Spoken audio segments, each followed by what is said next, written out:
오늘 우리에게 주의 하나님의 말씀은 느헤미야 13장 1절에서 3절까지의 말씀입니다. 그날 모세의 책을 낭독하여 백성에게 들렸는데 그 책에 기록하기를 암몬 사람과 모압 사람은 영원히 하나님의 총회에 들어오지 못하리니 이는 그들이 양식과 물로 이스라엘 자손을 영접하지 아니하고 도리어 발람에게 뇌물을 주어 저주하게 하였음이라. 그러나 우리 하나님이 그 저주를 돌이켜 복이 되게 하셨다 하였는지라. 백성이 율법을 듣고 곧 섞인 무리를 이스라엘 가운데에서 모두 분리하였느니라. 아멘. 오늘 본문 느헤미야 13장은 느헤미야가 유다 공동체를 재건하면서 행한 여러 개혁 조치를 기록하고 있습니다.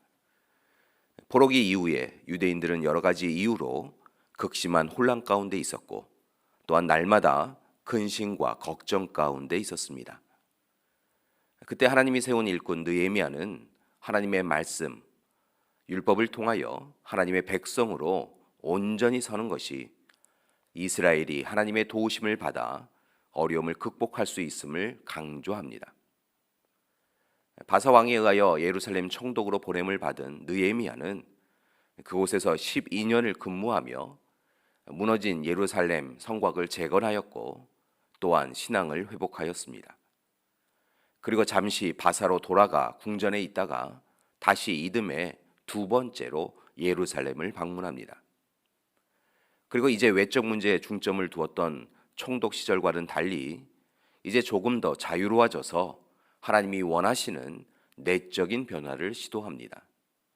특별히 거룩함, 정결함을 회복하기 위한 노력을 합니다. 크게 보면 네 가지였습니다.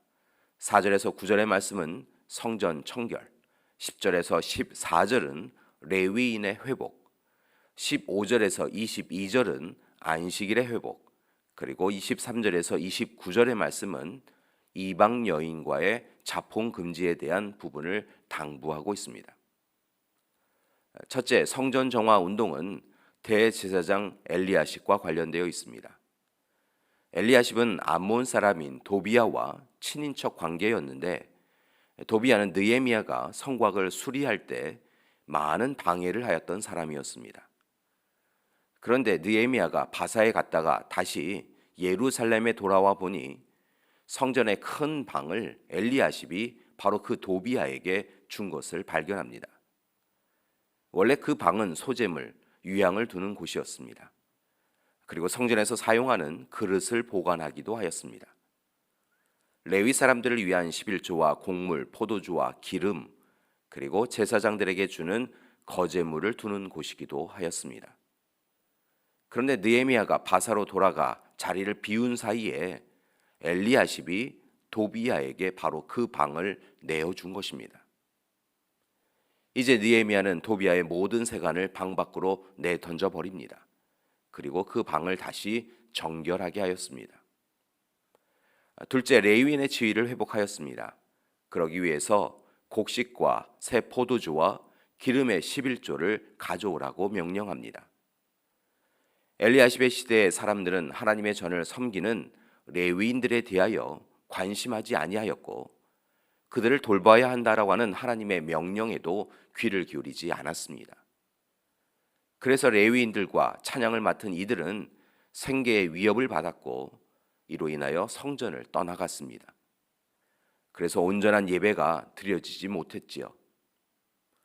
그리고 이로 인하여 하나님 중심, 성전 중심으로 살던 이스라엘 백성들의 모습이 이제 세상 중심으로 변화되었습니다.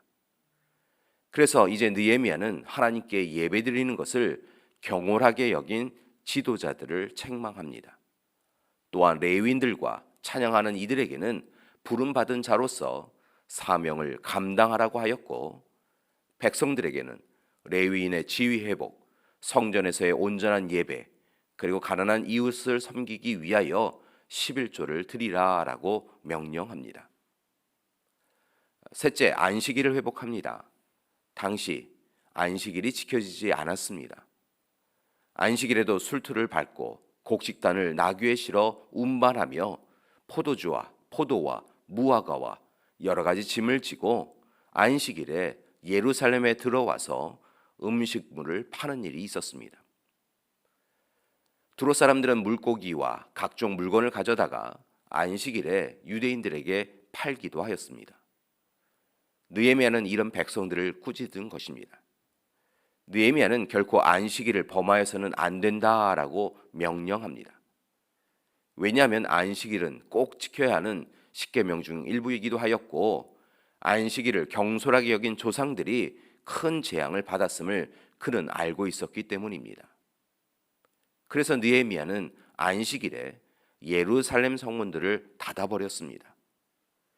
종을 성문마다 세워 안식일에는 아무 짐도 들어오지 못하게 하였고, 안식일에 일하는 이들을 다 쫓아냅니다.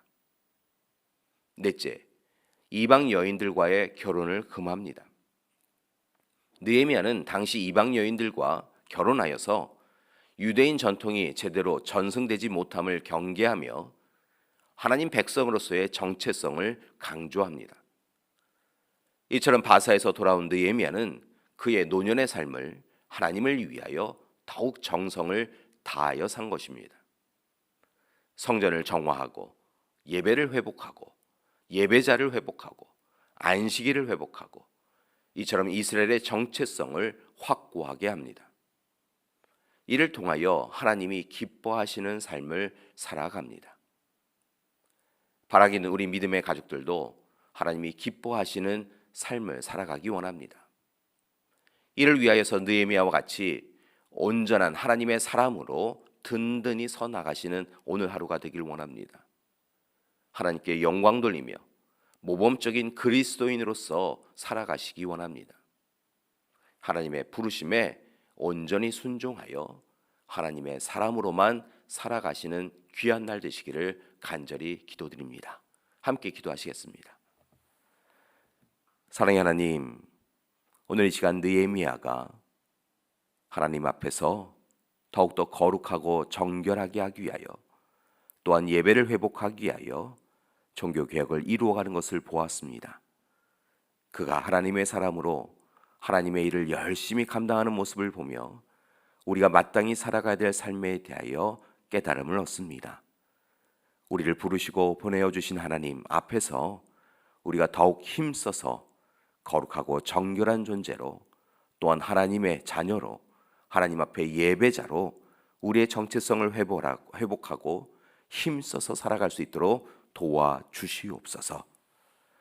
이제는 우리 주 예수 그리스도의 은혜와 하나님의 사랑하심과 성령님의 돌보시고 동행하시는 귀한 역사가 오늘 이 시간 하나님의 사람으로 부름받음에 감사하며 날마다 하나님이 기뻐하시는 존재로 정체성을 회복하고 참으로 하나님이 쓰임받는 그리스도인으로 살아가겠습니다 결단하는 우리 믿음의 가족들 위해 지금부터 영원토록 함께 하시기를 간절히 축원하옵나이다.